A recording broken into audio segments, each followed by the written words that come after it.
Hello! Welcome to our informative session on donor nephrectomy. Today, we will explain what donor nephrectomy is, how it is performed, its risks, as well as what to expect before and after surgery. Let's take it step by step. A donor nephrectomy is a procedure where we remove one of your kidneys to donate it to someone in need, like a loved one or another recipient. The good news is that people can live healthy lives with just one kidney.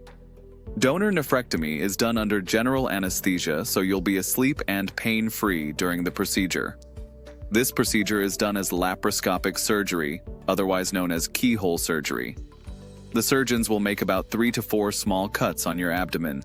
Through one of them, they will insert a thin tube with a camera, called a laparoscope, which lets us see everything clearly on a screen.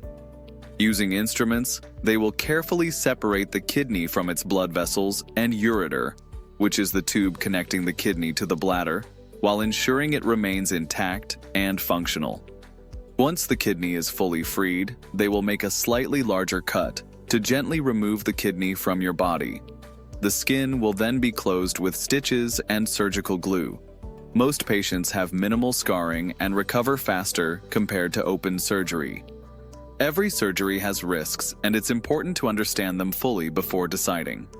General risks of nephrectomy include bleeding. While rare, we might need to give you a blood transfusion if bleeding is significant.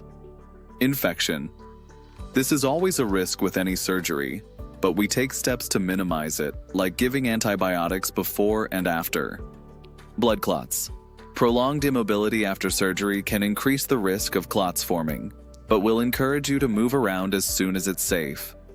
Injury to nearby organs. Although rare, nearby organs like the bowel or spleen could be affected during the surgery.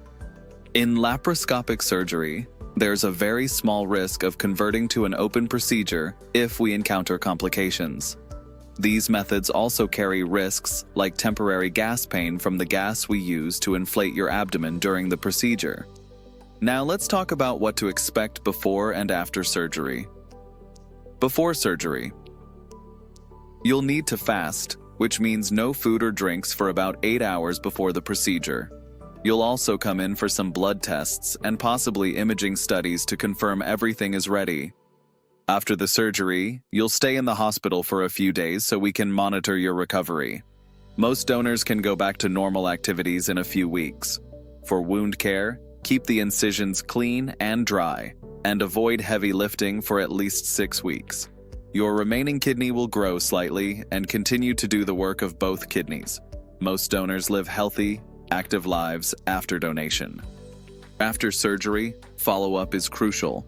You'll see us about 1-2 weeks after discharge to check your healing and address any concerns. We'll monitor your kidney function with blood tests over the coming months and years to ensure everything is working well.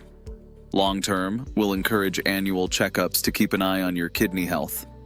Donating a kidney is a voluntary act, and it's okay if you decide not to proceed. However, without this donation, the recipient may need to wait longer for a kidney from another donor, possibly remaining on dialysis, which can strain their health over time.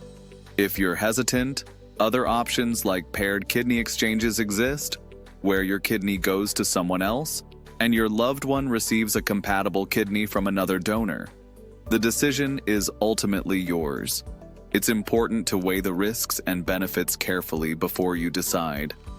Thank you for your attention. Should you have any further questions or require additional information, please do not hesitate to consult your healthcare provider or reach out to us through the appropriate channels.